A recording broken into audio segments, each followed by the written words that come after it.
What's going on, guys? I found something that'll hopefully help me decide what to talk about on my vlogs. And today I guess it's going to be the motovlogging setup that I have. My main reason for riding today, even though it's pretty chilly, is, well, one, it's my day off. And for another thing, I need to lube my chain because I haven't done that in a while. So it's good to get the chain nice and warm before you clean it, because it helps get the grease off. Get out on the road, get the chain nice and warm, get that grease that's on the chain and the grime and everything, just get it to where it'll come off a little easier. This is where we're going to get into talking about my motovlogging setup. So I looked at cameras for the longest, of course, because that's the main sort of the main ingredient in a motovlog is the video. I looked at GoPros first because that's what I knew was out there, and then I looked at the price and I looked at my bank account and I was like, oh, let's see if we can try to find something else. So I looked around. I did look at the Sony Action Cam for a little bit. I got mixed reviews about the Sony. So Sony didn't seem like it was something that I wanted to do. The GoPro was out of the question because of the price. So I was looking at a camera made by this company called Replay XD. And they do have some really cool cameras. They're really low profile, small cameras. And I thought that would be pretty much perfect. I didn't want something that was big and blocky, which was another reason why I didn't want a GoPro. The price on those Replay XD cameras, I was looking at one called the 1080 Replay XD 1080 HD Mini, and it was really little. It was probably about as big around as my handlebars, so that's an inch. So it was really low profile, came with a bunch of different mounting hardware, little clip mounts, swivel mounts, all kinds of neat stuff. You could plug a microphone into them, but you had to buy the adapter, which was another 20 bucks, which no real big deal. Have to do that with the GoPros too. And I found a good deal on a kit on Amazon. This kit, it was like $145 for the camera and a bunch of mounting hardware for helmets and motorcycles specifically. And it came with a 32 gigabyte SD card, mounting hardware, and I think it came with a card reader too, which would have been really nice to have for like $150 or $145, something like that. So I was like, all right, this is an awesome deal. And right when I was on my way to go order it, it was unavailable from the seller that I had selected. So I was like, okay, that sucks. And then it said there were different buying options. I was like, oh, okay, cool. I can still get it for $300. I thought that was kind of insane. So that happened. I was like, okay, well, I guess I'm gonna look again for something else. And I looked at what some of the other motovloggers have. The ones that don't have GoPros, they will have the Drift HD Ghost or the Ghost S or something similar. Walterific has that. I've seen Chase on Two Wheels use one. I've seen Jake the Garden Snake use one. So I started looking at the Drift. It's $200 for what the camera comes with retail, which is like, you buy the camera, you get, of course, you get the battery and the curve mount, the flat mount, the remote and the strap, and the goggle mount.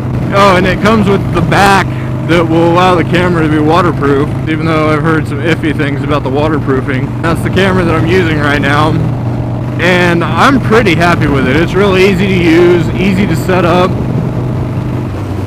Finding a place for it on your helmet is pretty easy.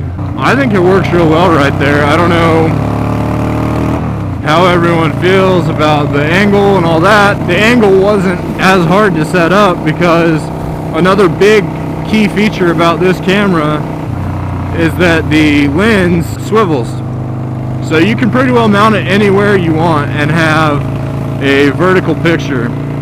You don't have to edit it to be straight. You don't have to, you don't really have to do anything once you have your angle set, unless you move it somewhere else, and you got to remember to turn the lens. I mean, if I forget to turn the lens, then I guess I'll have like an upside down video or a whatever video. That was another big selling point for me, is the swiveling lens, because of the versatility and options for how I can mount it, and I love it. Another selling point for me is a camera that I can plug a microphone into.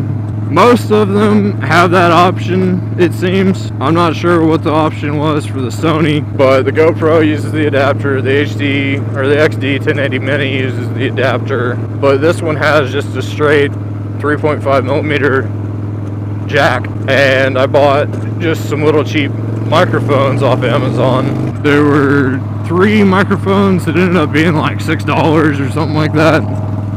So I bought a 3-pack. I've got one in each helmet, and then I've got one hooked up to my computer. I'm pretty happy with how the setup went.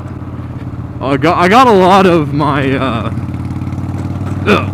my ideas for my setup. The microphones that I bought, I got the idea for those from Do It With Dan, his all-in-one motovlogging tutorial, which was really helpful also with pointing me to Sony Vegas for video editing.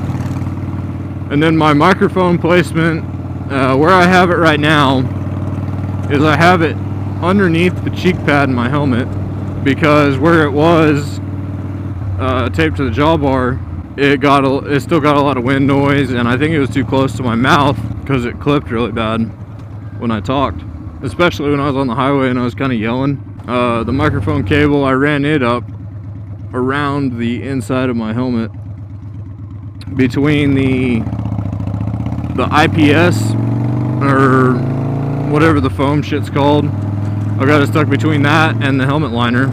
I don't feel it at all.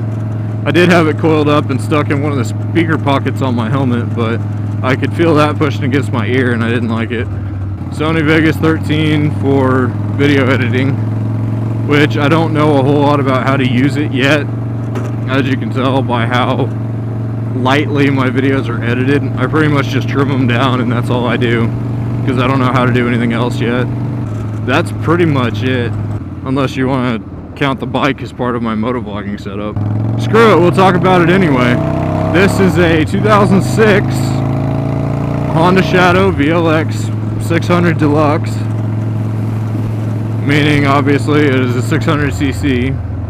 It's my first bike, so I probably didn't want anything a whole lot bigger than that to start out on. And it's got, as of right now, about 8,569 miles on it. I bought it with about 2,000 less miles. So in 3 months I put 2,000 miles on my bike. Yeah, that's my motovlogging setup that I was talking about. I can link Dan's video in the description if you want to check that out to get some ideas for what to do with your motovlogging. I don't feel like I have any kind of authority to tell people what they need to get to motovlog, because I just started. I thought of something recently that I would like to talk about that I think a lot of people can relate to. That is these people that are making up just plain stupid words and trying to pass them off as everyday English. A few years ago, and it's actually pretty sad, but the word selfie started making a big appearance on the scene, I guess. It's not just taking a picture of yourself, it's a selfie. It's a whole different realm. It can't be a self-portrait. It's a selfie. And it got added to Webster's dictionary as a officially recognized word in the English language. And I thought that was just really pretty sad. They can't say a picture of themselves, they can say selfie because it sounds cooler. A couple years ago, people started saying on point, like things are on point. And for a while I didn't get that, but then I started using it a little bit. I was like, okay, that makes a little bit of sense. It's that kind of thing that just progresses and on point, sort of led into this next one, I think, which I just completely stupid, and I don't understand where it could have come from, because most of the time these made up words are a combination or a shorthand of another word or two words. But this one, wow, on fleek, or fleek, is my least favorite word that starts with F and ends with K. And I hear people say that, and I'm like, do you realize that Urban Dictionary is not a real dictionary?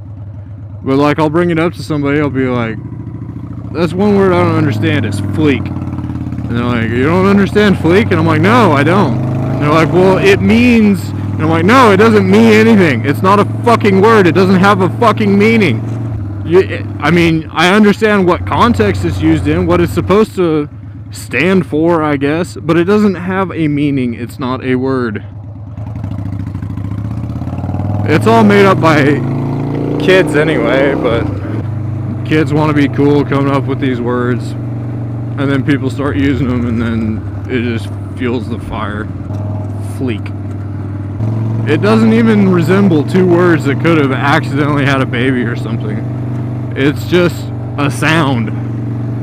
It sounds like some kind of onomatopoeia, you know, words that represent sounds like bang, pow, pop, fleek. Gonna hit this curve again because it's the most fun thing to do in this town on a motorcycle. I need to get new tires. This spring I'll probably get new tires put on. I don't feel like buying new tires and let them sit out in the winter. I don't have a garage to keep my bike in. I really wish I did.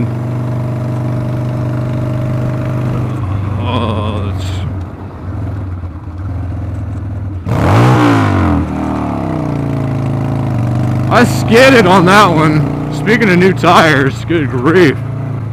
He waved at me. I understand he just wasn't looking, but damn, that's why you should. I'm sure I left a black mark like 10 feet long at least back there. I actually feel kind of bad for rev bombing that guy. Everybody makes mistakes. But, you know, those mistakes could also be fatal someday. Rolling around. Oh, I do have my bars, mirrors, and grips ordered. And they should be here. Actually, the grips are supposed to be here tomorrow, which is pretty remarkable because I already ordered them last night. And then I got drag bars, so instead of coming up like this, they'll just go and like angle back. I think they'll definitely have a lot different feel. Since I lean forward most of the time anyways, even though it's a cruiser, like I can't just sit back and cruise like this all the time. It feels way too weird to me. I guess I want to ride more aggressively.